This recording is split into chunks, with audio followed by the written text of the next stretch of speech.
Madison. I'm going to help you get started with your hair. So first thing you're going to need is your vine. So we're going to create our base here.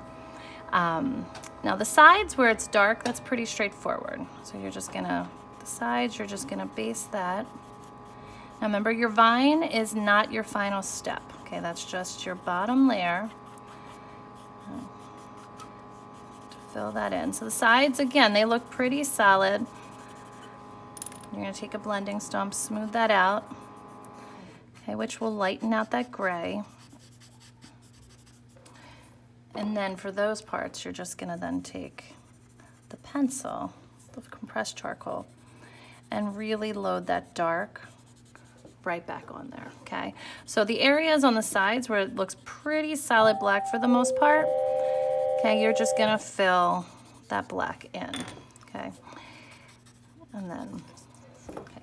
Now at the top, where we are getting a little bit of a flip here, you want to make your marks in the length and direction of the hair. Okay, so we see that the front's kind of flipping up, the left is kind of curving out, the right's kind of curving out, and then the center is kind of coming up to the shape. Okay, complete one area at a time. Don't go and do the whole head at one time here. One area at a time and give it the attention that it deserves. Okay, so here we go. We're starting with our vine, filling in the shapes, getting the directions of the lines, and getting a good base. Okay, because we can lift out those lighter values very easily from the vine, and we can add those darker values using the pencil right on top.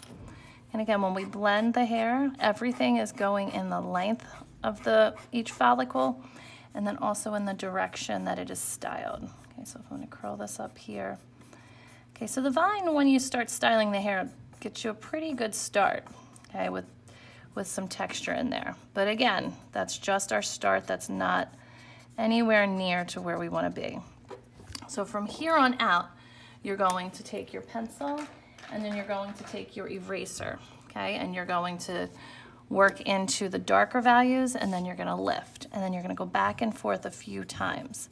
Okay, one time through to the hair is not going to give you volume or fullness. Okay, so to get that fullness, you're going to need to kind of go back and forth.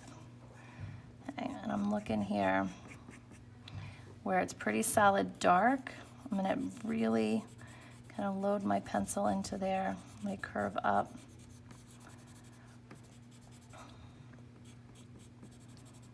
Okay, and then just the line of the hair isn't perfect, so you don't want to make that totally smooth. You want to get that irregularity in there.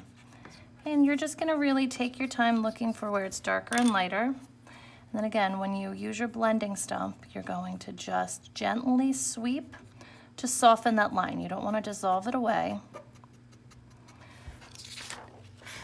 Okay. Then you can take your eraser, and we can say, okay, the top edge, we've got some highlights. So I'm going to go through, I'm going to layer in some highlights. Now, you know, the eraser, no matter what eraser you're using, it's not going to give you a fine line like you can get with the pencil. So you might have to go back and kind of touch some of these up. But again, looking at the direction in which the hairs are going, where they're kind of clustered together more in darkness, where they're a little bit lighter. Okay. And then, like I said, you're going to go back and forth between using the pencil and softening, using the eraser, going back to the pencil, soften, eraser, pencil, soften, eraser, until you get that fullness. Your next layer, once you've done that first part, I would say take like this little patch here that's kind of curving out and create that area, okay? So vine, then smooth it, then take your pencil, then take your eraser. Okay. Now your second question was in reference to your jacket. Now really what you're going to need to do is create just a soft gray into your background. I would wait until you come back clean everything up. We'll erase these lines, and then I'll spray it with fixative. That way it'll set everything that you've done on him, and then you can go in and add just a soft gray in the background, and we can add some of those shadows, because if the background's white and your jacket's white, you're right, you're not gonna see anything. So we just need kind of like a middle gray to be able to pop it out. But again, just before you get to that point, just, you know, darken up some of your darker black areas just at the end before we get there, just adding a little bit more contrast into some of those darker areas, like looking in the white of the eye over here. That's gonna kind of darken down a little bit. Inside the mouth looks good. Darken up this shadow here on that side of the nose. Bring that down.